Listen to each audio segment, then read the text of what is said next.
इस कार्यक्रम के पुण्यार्चक हैं गुणायतन परिवार। गुणायतन परिवार द्वारा भोपाल में बड़ी सार्थक पहल की गई है, जिसमें बच्चों को संस्कार युक्त और गुणवत्तापूर्ण शिक्षा देने का मौका मिल रहा है। ये बच्चों की व्यवस्था की गई है, जिसमें 6वीं 7वीं के बच्चे इस साल लिए जाएंगे और 11वीं 12वीं और सीए फाउंडेशन के बच्चों को यहाँ रखा जाएगा। ये मेधावी छात्रों को प्रावीण्य के आधार पर उसे प्रविष्टि मिलेगी। पूरे देश भर से प्रविष्टियाँ आएगी।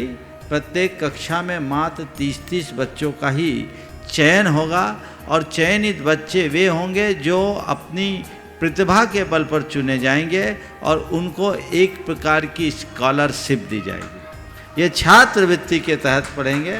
गुणायतन के समाज कल्याण की दिशा में एक बहुत अच्छी पहल है और ये सार्थक पहल है। इसकी शुरुआत भोपाल से हो रही है। ये भोपाल वालों के लिए बहुत गौरव का विषय है। इसके लिए गुणायतन के साथ विद्यासागर इंस्टीट्यूट और सेज और एपीटी, इन तीनों को भी मैं बहुत बहुत आशीर्वाद देता हूँ।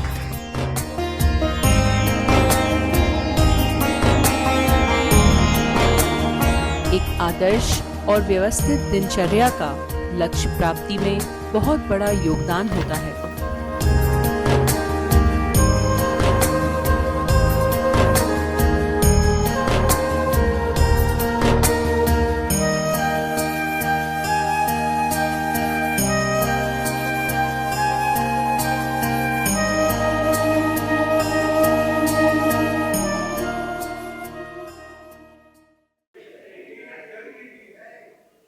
धर्म क्षेत्र में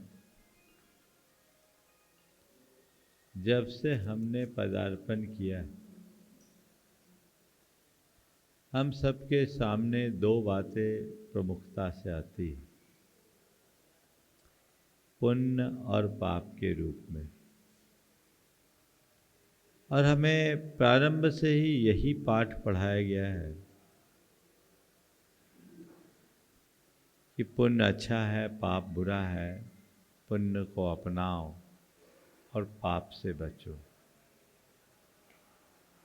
लेकिन इसके बावजूद पुण्य के विषय में जैसा रुझान होना चाहिए, प्रायः वैसा नहीं होता और पाप के प्रति भी जैसी दृष्टि होनी चाहिए वैसी दिखाई नहीं पड़ती। इतना धर्मोपदेश होने के बाद भी पुण्य कम दिखता है और पाप का बाजार ज़्यादा गर्म दिखता है। इसकी वजह क्या है? इतना सब कुछ सुनने के बाद भी हम अपने जीवन में बदलाव क्यों नहीं ला पाते? मुझे लगता है इसकी सबसे बड़ी वजह है इन सब के प्रति जो हमारा दृष्टिकोण है वह केवल भौतिक सुख और दुख का आधार माना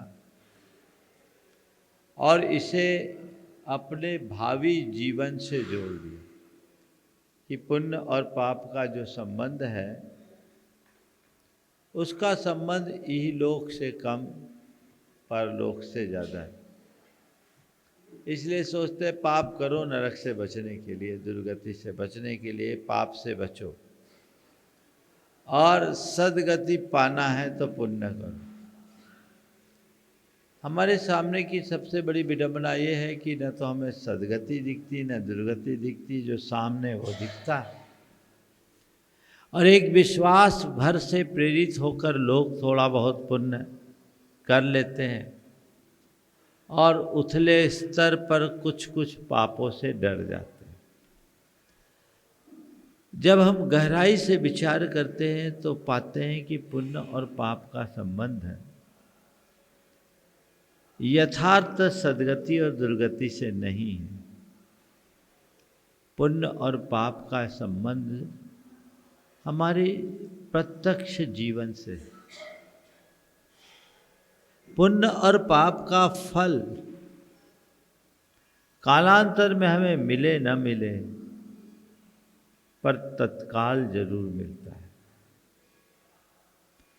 और जब हम इस बात को समझते हैं तब हमारे जीवन में बड़ा व्यापक बदलाव घटित होता है। एक बार एक युवक ने सवाल किया कि महाराज जी, हम लोग इतना पुण्य करते उसका फल तुरंत क्यों नहीं मिलता? हमने कहा जो सच्चे अर्थों में पुण्य करता उसको पुण्य का फल तुरंत मिलता, और पाप करने वाले को पाप का फल भी तुरंत मिलता है। ले महाराज दिखाई तो नहीं पड़ता। हमने कहा भाई तुम पुण्य का फल क्या मानते हो? बोले सुख सुविधा। पाप का फल क्या मानते हो? बोले कष्ट दुख। हमने कहा सुख सुविधा और कष्ट पीड़ा ये पुण्य और पाप के फल हो सकते हैं, लेकिन ये प्रत्यक्ष फल नहीं, ये पारंपरिक फल है। पुण्य और पाप का सीधा फल, प्रत्यक्ष फल क्या है? तो पुण्य का प्रत्यक्ष फल है प्रसन्नता और संतुष्टि, और पाप का प्रत्यक्ष फल है आकुलता और संताप। ये तुम्हें तुरंत मिलेगा, और इसका तुम अनुभव करने लगोगे तो तुम्हारा पुण्य के प्रति स्वाभाविक रुझान होगा, और पाप से बचने की तुम्हारी सहज प्रवृत्ति होगी। महाराज कैसे? हमने कहा समझ लो, पुण्य का फल क्या, पाप का फल क्या। मैंने उसे समझाया, अगर तुम किसी भूखे व्यक्ति को भोजन करा दिए, तुम्हारे द्वारा कराया जाने वाला ये कर्म अच्छा कर्म है या बुरा? बोला अच्छा कर्म। हमने पूछा इसे तुम पुण्य कहोगे या पाप? बोला पुण्य कहेंगे। हमने पूछा कि भोजन कराने के बाद तुम्हें कैसा लगेगा? बोले संतुष्टि होगी, खुशी मिलेगी। मैंने कहा कितनी देर बाद मिलेगी? बोले तुरंत मिलेगी। बहुत अच्छी बात। मैंने कहा मान लो तुमने किसी व्यक्ति की जेब काटी, उसकी पर्स चुरा लिए। पर्स अपने जेब में रखने के बाद तुम्हारे मन में क्या आएगा? बोला खटका। बोले किस बात का खटका? बोले सामने वाले को पता न लग जाए, सामने वाले को पता न लग जाए, इस बात का खटका। हमने पूछा एक खटका कितनी देर बाद आएगा? बोले तुरंत। हमने हो गया ना हिसाब तुम्हारा। तुमने एक अच्छा काम किया, उससे संतुष्टि और खुशी मिली, ये तुरंत मिली, और एक बुरा काम किया, इससे तुम्हारे मन में खटका आया, तुम्हारे मन में आकुलता आई, ये भी तुरंत हो। तो पुण्य हो या पाप, दोनों तो तुरंत हो गए, हुए ना? तब बोलो ये कैसे कहा जा सकता कि पुण्य और पाप का फल तुरंत नहीं मिलता? तुरंत ही मिलता है, मिलता है। फिर कुछ चीज़ें ऐसी होती हैं जो तुरंत फलती है, और उसका कुछ दीर्घकालिक लाभ भी होता है। जैसे हम लोग भोजन करते हैं, भोजन करते ही खून बन जाता है क्या? बोलो, भोजन करते ही खून बन जाता है? उसकी एक प्रोसेस है, टाइम लगता है। भोजन को पचने में ही कुछ घंटे लगते हैं, फिर उसको पूरा होने में टाइम लगता है। बोले हमारा टाइम लगता है। तो आज भोजन किए तुरंत खून नहीं बना, खून बनने में वक्त लगता है, लेकिन बिना भोजन किए खून नहीं मिलता। हाँ, लेकिन भोजन करते ही खून भले ना मिले, ताकत तुरंत आ जाती। आती कि नहीं आती? कोई बिल्कुल अपने आप को ढीला महसूस कर रहा है, सुन्न महसूस कर रहा है, भोजन करते ही पेट में जाते ही ऊर्जा सी आ जाती है ना, आती है। ऐसे अच्छे बुरे कर्म को करते ही मन में अलग प्रकार की उमंग और उत्तेजना आती, वो तात्कालिक। और उसका दीर्घकालिक परिणाम होता है सुख समृद्धि अथवा दुख दारिद्र्य। हम सुख समृद्धि और दुख दारिद्र्य की कल्पना में उलझने की जगह उसके तात्कालिक लाभ को अपने जीवन में आत्मसात करने का लक्ष्य रखें और नुकसान से बचने का उद्यम करें, तो मैं मानता हूँ धर्म के प्रति हमारी स्वाभाविक रुचि प्रकट होगी। आज आपसे पुण्य और पाप के संदर्भ में चार चार बातें करने का मन बना है। पहले किसकी बात करूं, पुण्य की कि पाप की? बोलो। पहले पाप की कर लेता हूं। चलो पाप ही आज कर लेते, पुण्य फिर बाद में हो जाएगा। चलिए, पाप। पाप के संबंध में चार बातें। पाप करना, पाप भोगना, पाप से डरना और पाप त्यागना। करना, भोगना, डरना, त्यागना। पाप है क्या? सबसे पहले इसे समझे। पाप पाप पाप पाप क्या है? पाप कोई ऐसा तत्व नहीं है जो कहीं रखा हो। पाप हमारी चित्त की परिणति, इसका संबंध हमारे खुद के भावों से। और पाप शब्द की अगर व्याख्या करो तो जो हमारा पतन कराए सो पाप है, जो हमें पतित करे वो पाप है। पाप अपने आप में पतन है। और जितने भी बुरे कर्म हैं, क्रियाएं हैं, वे सब आत्मा का पतन करने वाले हैं, जीवन को पतित करने वाले हैं, चेतना के स्तर को नीचे गिराने वाले हैं, हमारे जीवन की अवस्था को बिगाड़ने वाले हैं।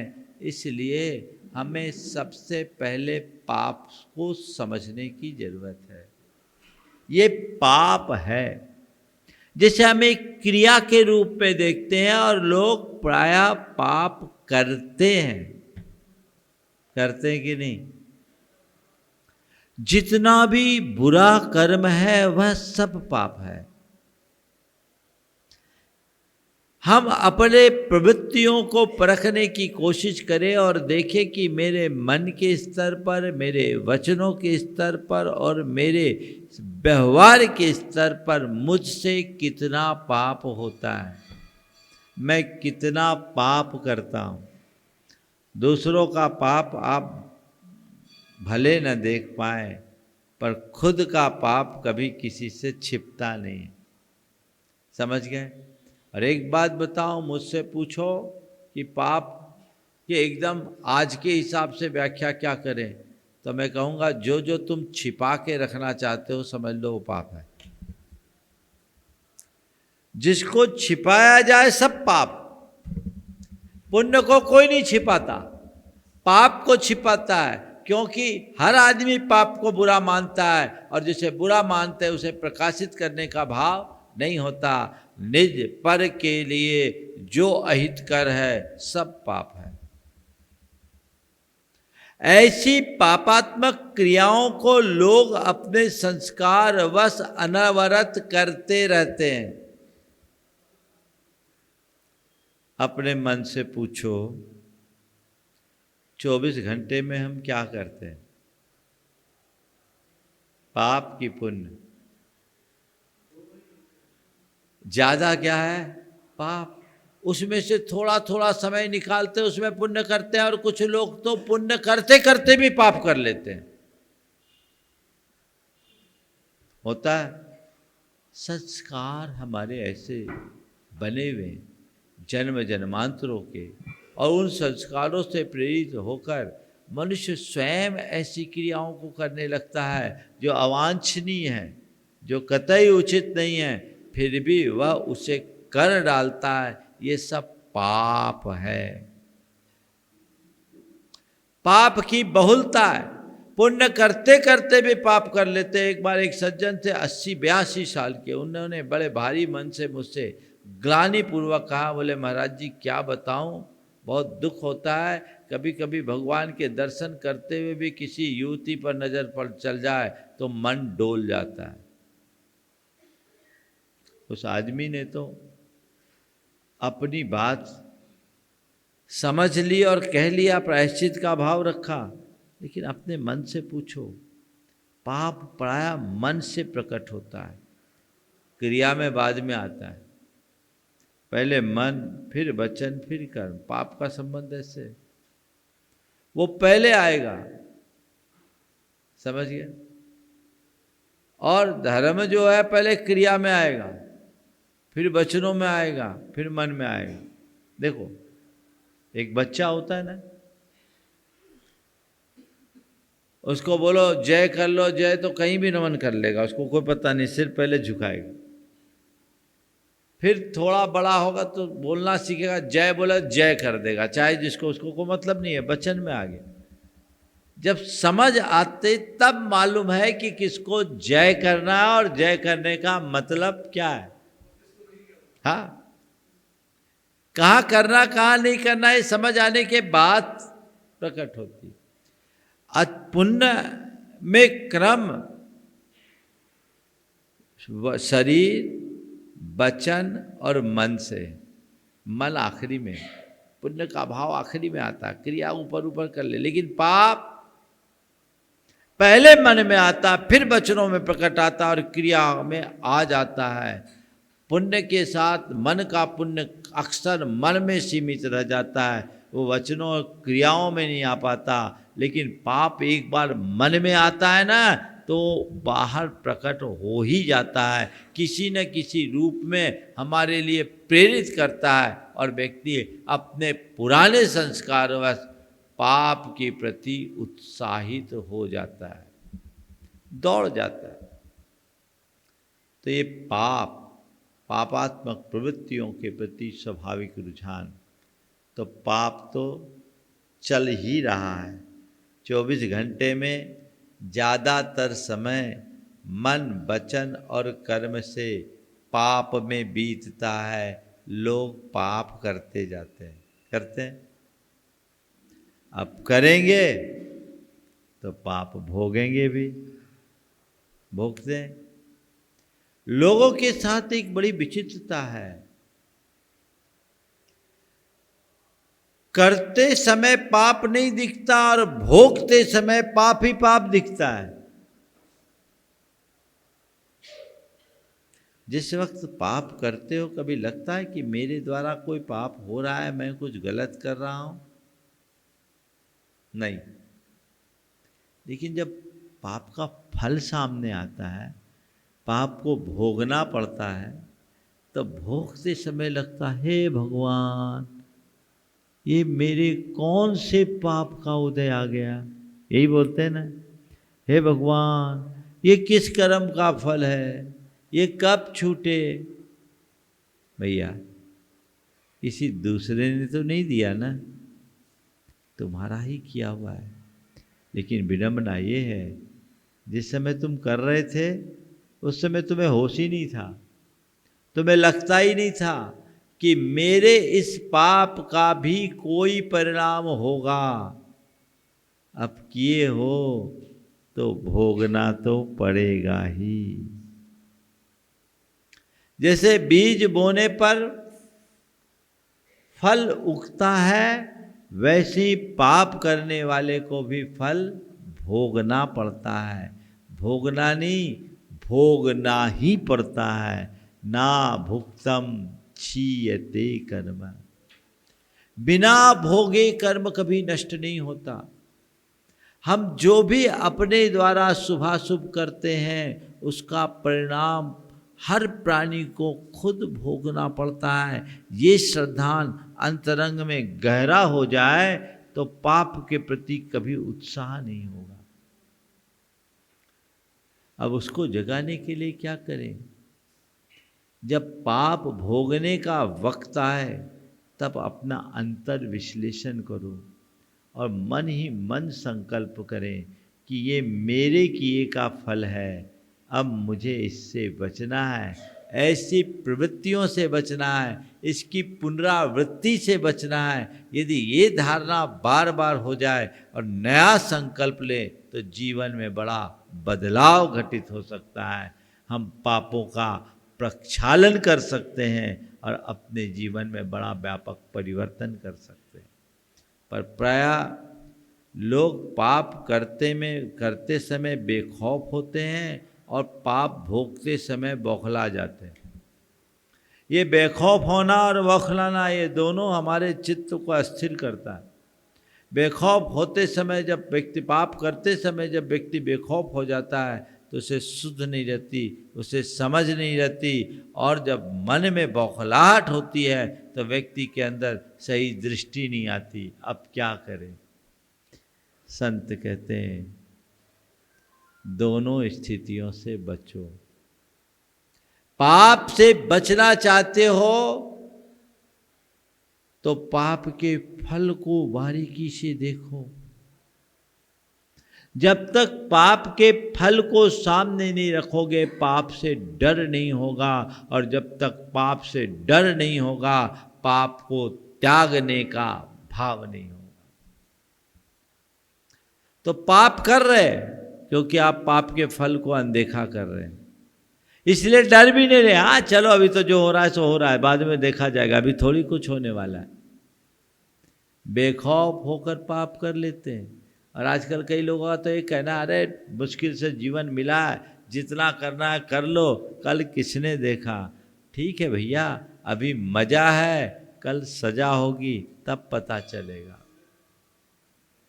कल जब सजा होगी तब पता चलेगा कि ये क्या है। अपना ही तो फल भोगना पड़ता है। नरकों में जाकर दुख भोगने की बात तो बात की है। इस जीवन में जिन लोगों के लिए कष्ट और विपत्तियों का सामना करना पड़ता, उनको निकट जाकर के देखो, तब लगेगा कि क्या स्थिति है, पाप आखिर क्या होता है और कैसे जकड़ता है।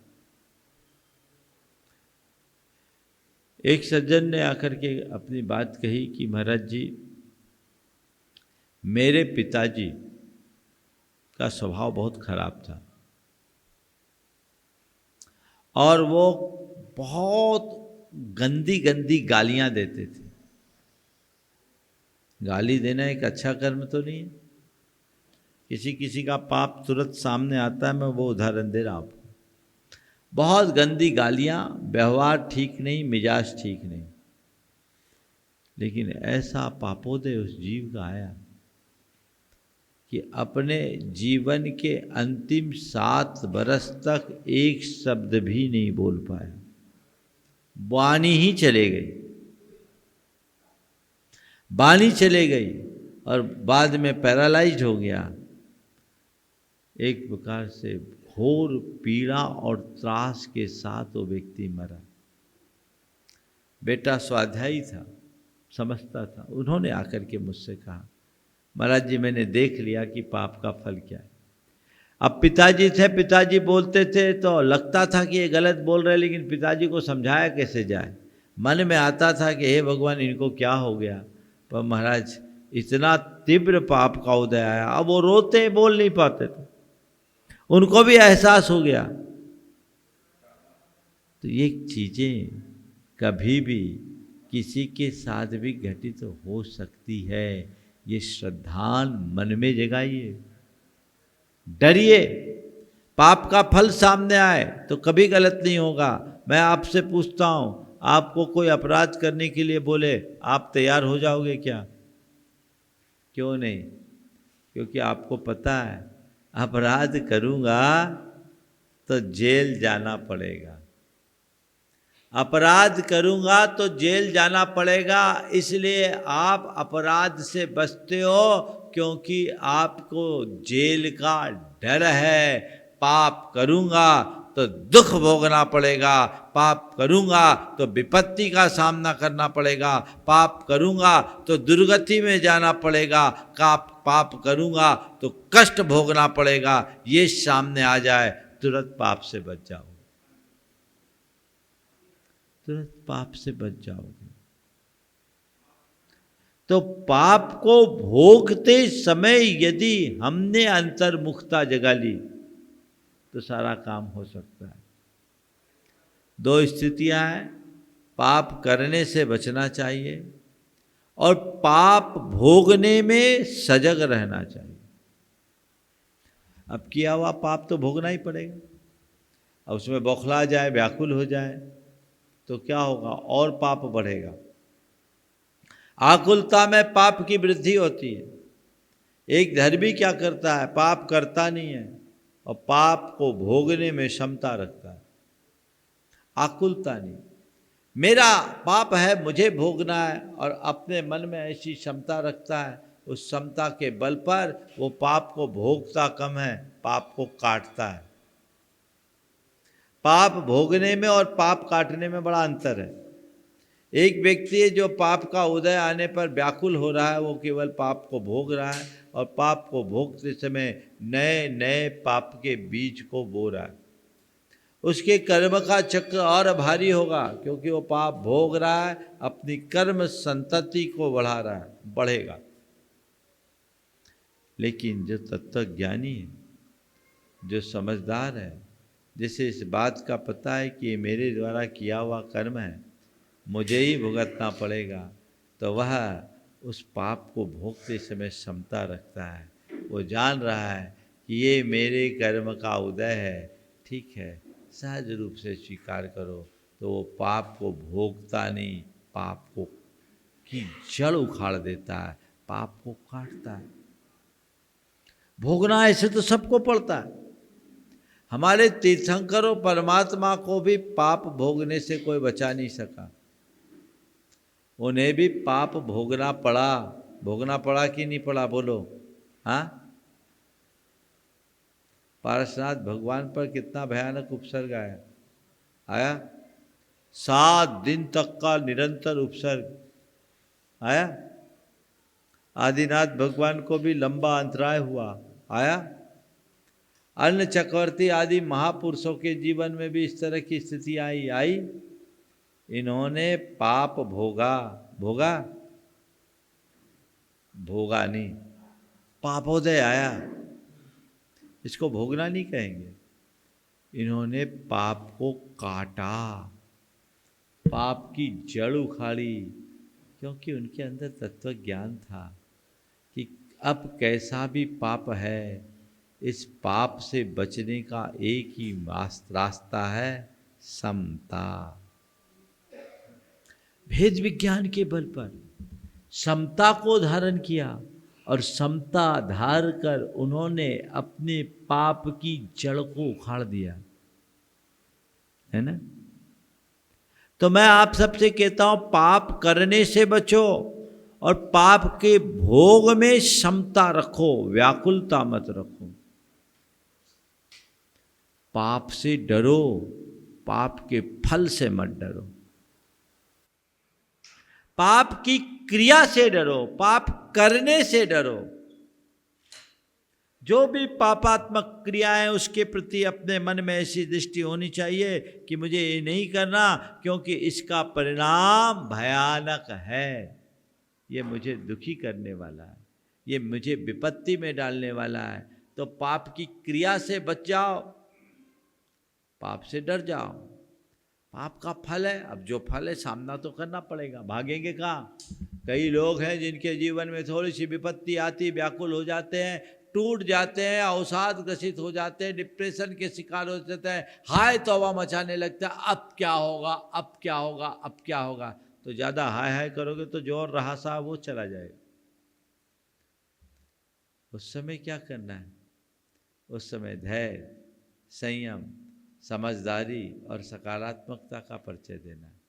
ठीक है, मेरे पाप का उदय है, ये पाप भी एक संयोग है। मेरी आत्मा तो पुण्य पाप से परे है, श्रद्धान वो रखो। पाप है ये भी स्थायी नहीं, पुण्य है ये भी स्थायी नहीं। अभी पाप का उदय है, चला जाएगा। ये पाप का उदय है, चला जाएगा, टिकने वाला नहीं है। मन में ऐसा धैर्य रखो, रात है प्रभात होगा। विश्वास। अभी अंधेरा है, उजाला होगा। थोड़ा संघर्ष मेरे लिए बताया, ठीक है हम करेंगे, लेकिन संघर्ष के बाद उत्कर्ष तो होना ही है। और ये सब संयोग है। जब ऐसी आध्यात्मिक दृष्टि हृदय में प्रकट हो जाती है, जीवन की दिशा बदल जाती है। वो पाप करते नहीं और पाप का उदय आने पर उससे डरते नहीं, घबराते नहीं, उसका सामना करते हैं। जीवन में कब पाप पुण्य का चक्र चल जाए कहा नहीं जा सकता, कब पाप का प्रकोप आ जाए कहा नहीं जा सकता। अच्छे अच्छे लोगों को एक पल में अर्श से फर्श पर आते हमने देखा है, आपने भी देखा होगा। शिखर से सतह में आने में देर नहीं लगती, कब किसका खेल बदल जाए कहा नहीं जा सकता। लेकिन जो ज्ञानी है वो इस खेल को समझता है और कभी घबराता नहीं, हर स्थिति में धीरज रखता है, सकारात्मकता से उसका सामना करता है और यही उसको स्थिरता प्रदान करते हैं। अपने अंदर वैसा बदलाव कीजिए, वो बदलाव जीवन को बेहतर बनाएगा। तो पाप से डरिए, यानी पाप की क्रिया से डरिए, पापात्मक प्रवृत्तियों से डरिए, पाप के फल को अपने लिए अहितकर मानकर उनसे बचने का प्रयास कीजिए। लेकिन कभी कोई पाप का उदय आ जाए तो घबराइए नहीं, महामुनियों को भी पाप का फल भोगना पड़ता है। देखो, केवल पाप की क्रिया से बचने मात्र से तुम पाप से बच जाओ ये कोई गारंटी नहीं।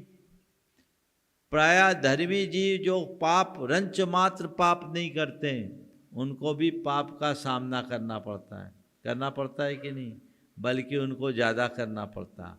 धर्मी पर ज़्यादा उपसर्ग होते हैं, उनकी ज़्यादा परीक्षा होती है, लेकिन वे उसमें उत्तीर्ण हो जाते, घबराते नहीं। क्या पता कब का पाप सामने आए, कब का पाप सामने आ जाए, कोई पता नहीं। पारसनाथ भगवान ने 10 भव में तो कोई पाप नहीं किया था, कोई रिकॉर्ड नहीं दिखता है क्या? लेकिन फिर भी संयोग ऐसे बने, पाप का उदय आया, हर भाव में उनके सामने पाप आया। हर मनुष्य पर्याय में, हाथी की पर्याय से वो देखो, हर जीवन में उनको उपसर्ग का सामना करना पड़ा।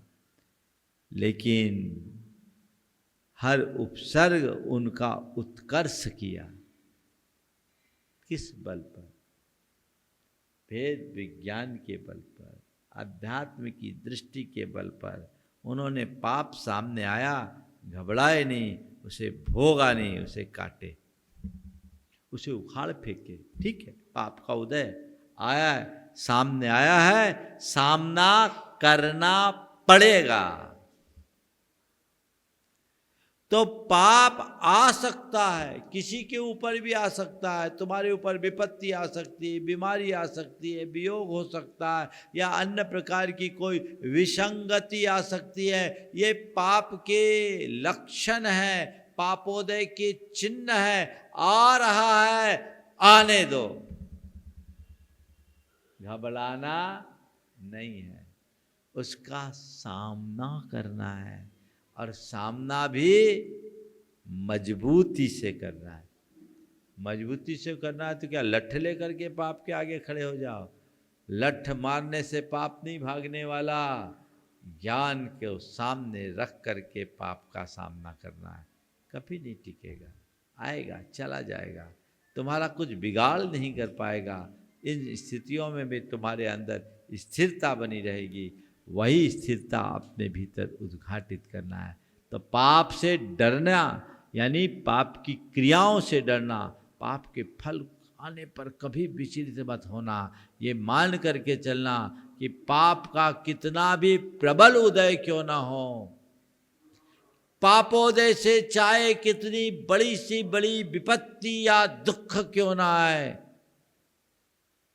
मेरा बाल बांका भी नहीं होना। मेरी आत्मा का एक प्रदेश भी इधर से उधर नहीं होने वाला। ये श्रद्धाल अपने मन में जगा लीजिए। देखिए कितना उत्कृष्ट पराक्रम प्रकट होता है। जीवन में एक अलग प्रकार का मजा और एक अलग प्रकार की आनंदानुभूति होने लगती है। सब स्थिति में भी मन में प्रसन्नता रहती है, हाँ ठीक है, सब ठीक हो जाएगा, सब ठीक हो जाएगा, समय है, निकल जाएगा। ये बाहर का एक संयोग है, भीतर कुछ नहीं। तो पाप करना, पाप भोगना, पाप करना नहीं है, पाप को भोगना नहीं है, पाप को काटना है। क्या करना है? काटना है। और पाप को काटने के लिए क्या करना है? आखिरी बात, त्यागना है। क्या करना है? त्यागना। पाप को त्यागो। पाप त्यागने की चीज है। पाप त्यागने का मतलब क्या है? पापात्मक प्रवृत्तियों का संकल्प पूर्वक परित्याग करना। गुणायतन परिवार द्वारा भोपाल में बड़ी सार्थक पहल की गई है, जिसमें बच्चों को संस्कार युक्त और गुणवत्तापूर्ण शिक्षा देने का मौका मिल रहा है। ये बच्चों की व्यवस्था की गई है, जिसमें 6वीं 7वीं के बच्चे इस साल लिए जाएंगे और 11वीं 12वीं और सीए फाउंडेशन के बच्चों को यहाँ रखा जाएगा। ये मेधावी छात्रों को प्रावीण्य के आधार पर उसे प्रविष्टि मिलेगी। पूरे देश भर से प्रविष्टियाँ आएगी। प्रत्येक कक्षा में मात्र 30-30 बच्चों का ही चयन होगा और चयनित बच्चे वे होंगे जो अपनी प्रतिभा के बल पर चुने जाएंगे और उनको एक प्रकार की स्कॉलरशिप दी जाएगी। ये छात्रवृत्ति के तहत पढ़ेंगे। गुणायतन के समाज कल्याण की दिशा में एक बहुत अच्छी पहल है और ये सार्थक पहल है। इसकी शुरुआत भोपाल से हो रही है। ये भोपाल वालों के लिए बहुत गौरव का विषय है। इसके लिए गुणायतन के साथ विद्यासागर इंस्टीट्यूट और सेज और एपीटी, इन तीनों को भी मैं बहुत बहुत आशीर्वाद देता हूँ।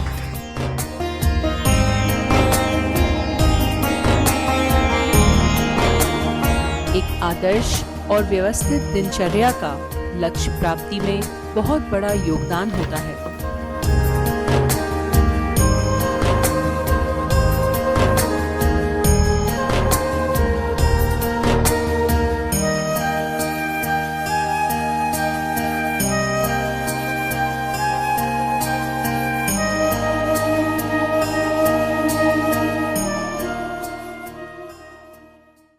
इस कार्यक्रम के पुण्यार्जक थे गुणायतन परिवार।